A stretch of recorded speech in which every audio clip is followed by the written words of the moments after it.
like them native foes poking out the side. Jump my deuce up to the sky as I continue to swing real wide. Swing real wide. Swing real wide. Real wide.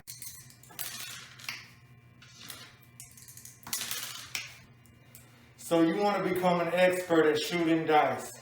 Well, this video is going to take you to that next level. So this is part 3 on how to shoot dice. If you haven't seen part 1 and part 2, I'm going to need you to go to my channel and watch those before continuing this video. Because without that information, it's going to be difficult for you to understand what I'm trying to teach you today. Alright, so the next thing I'm going to teach you about is odds. For this lesson, I let my assistants take a brief intermission. Tommy told me he was about to go fuck on Kimberly. I know she still got some good. Gengar had to go check on Gasly. He goddamn got mesothelioma or some shit. And my boy Peter Panda went to go attend some bamboo-oriented activities. So they'll be back in a few. But for now, let's get into this. Okay, so I'm going to create a small graph of the numbers that you're able to roll on the dice. So like so.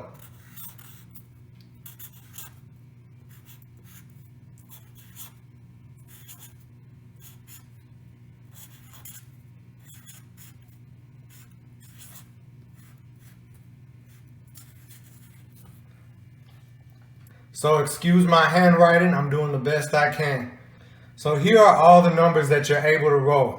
So the most uncommon numbers that you're going to roll in your dice game are going to be 12 and 2. So they got the least possibility that they're going to show up in your game. The most common number that you're going to roll is a 7. The 7 has the most available combinations. So it's the most common number to be rolled. So we're going to put MC for most common.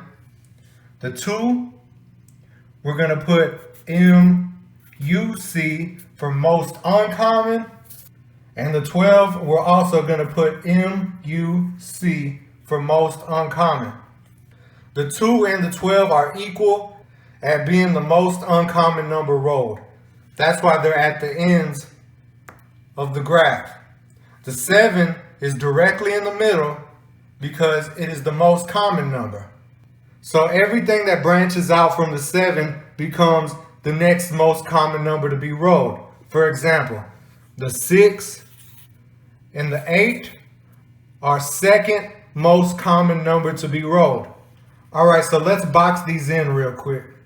So the 6, the 7, and the 8 are the most common numbers to be rolled in your game. That's why when you make a 6-8 side bet, there's more crap out numbers because they're a more common number to be rolled. There's more combinations on the dice that have a possibility of making a 6 or an 8. So moving along, the 5 and the 9 are the third most common number to be rolled. So that's just something you got to keep an eye out for. But it also means that a 5-9 side bet is a smarter side bet to take than a 10-4 side bet because we're branching out. So now the 10 and the 4 are the next most common number to be rolled. But since they're so far out from the 7, they actually start to become an uncommon number. So that's why I drew the lines in between the 5 and the 9. Because in my opinion, all these numbers right here are considered common numbers. Anything outside the 5 and the 9, I would consider an uncommon number. So we're going to put uncommon under 10, and we're going to put uncommon under 4. And we're also going to put second most uncommon under 3. And we're going to put second most uncommon under 11. So this is what your graph ends up looking like. And since the 7 sits directly in the middle, that's why the number 7 is used so frequently in the dice game. That's why you 7 out. That's why on your first row you hit 7-11. That's because it's the most common number, so you'll see that number pop up a lot. By no means am I any kind of mathematician, I barely passed high school algebra. I failed geometry in middle school. These are just some basic odds I learned along the way. So for common numbers, if you've been rolling and rolling in your game and you haven't seen a 6, a 7, or an 8, that means you are long overdue to see one pop up. So use this to your advantage. If you've seen that you rolled an uncommon number a few times in your game, it might be to your advantage to bet that that number won't show up again before you 7 out. So this is where another side bet option comes into play. Are you guys ready? I need you to put on your listening ears for this one. So the term for these kind of bets are called come and don't come. A come bet means that the shooter is betting that his chosen number, whichever number he chooses, will be rolled again before he 7s out. And the opposite, which is a don't come bet, the shooter is betting that he will 7 out before his chosen number is rolled. So you can offer and take as many come and don't come bets as you want before you 7 out for your initial point bet. You can also mix match come and don't come bets in the same game. You just have to remember all those numbers when you do so. The numbers that you can use for come and don't come bets are 4, 5, 6, 8, 9, and 10. Those are the numbers to pick from when you're choosing come and don't come bets. And at any time in your game after you established your initial point, you can start calling for come and don't come bets.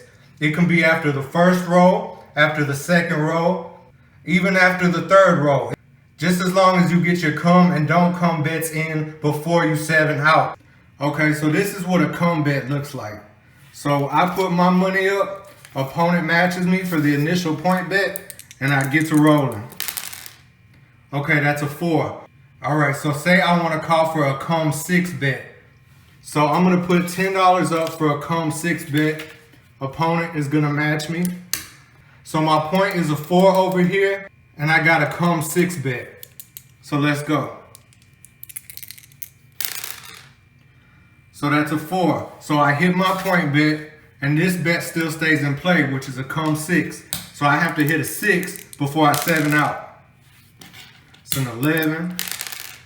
That's an 8. Okay, that's a 6. So that means I hit for my come 6 bet over here. So this money is mine. And that's how a come bet works. So let me show you what it looks like to lose a come bet. So say I put my money up, opponent matches me. That's for the initial point bet. Okay, so that's a 5. So my point is a 5. So say I want to call for a come 9 bet. So I put $10 up for a come 9 bet. Opponent matches me. So my point is a 5 and I got a come 9 bet. So let's see what happens. Okay, that's a 7. So I 7'd out. So I lose my initial point bet and I lose my come bet over here because I 7'd out before I was able to get my 9. So I lose the come bet because the 9 did not come. Okay, so let me show you what it's like to take multiple come bets. So I put my money up for the initial point bet. Opponent matches me. Let's get to rolling. Okay, that's an 8. So say I want to take a come 6 bet and I want to take a come 4 bet. So I got a come 4 bet and a come 6 bet and my point is for 8. So say the opponent's watching want to fade me for my come bets so they match me. So I got a come 4 bet, a come 6 bet, and my point is for an 8. So let's see what happens. So that's an 8. So that means I hit my point bet over here and these come bets are still in the play. So I have a come 4 bet and a come 6 bet. So I have to hit these before I 7 out. So that's a 10.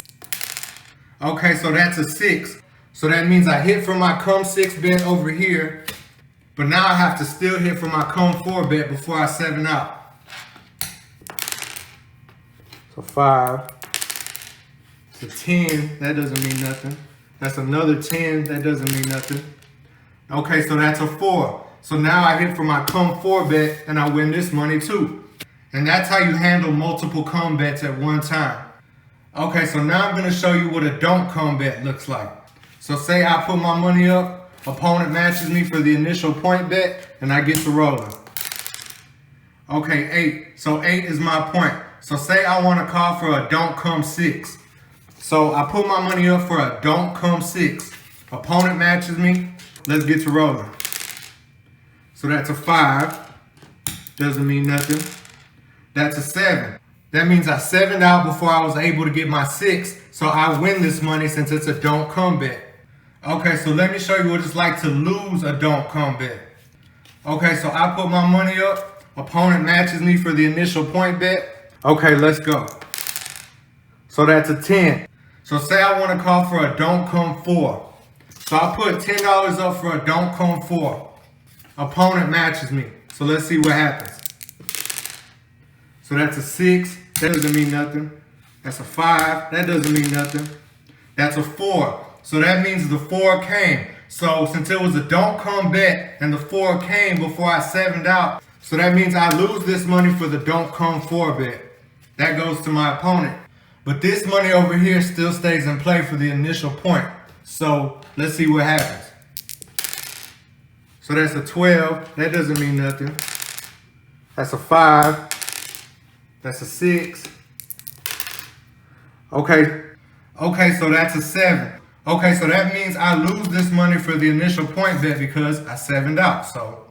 Okay, so let me show you what it's like to juggle multiple don't come bets.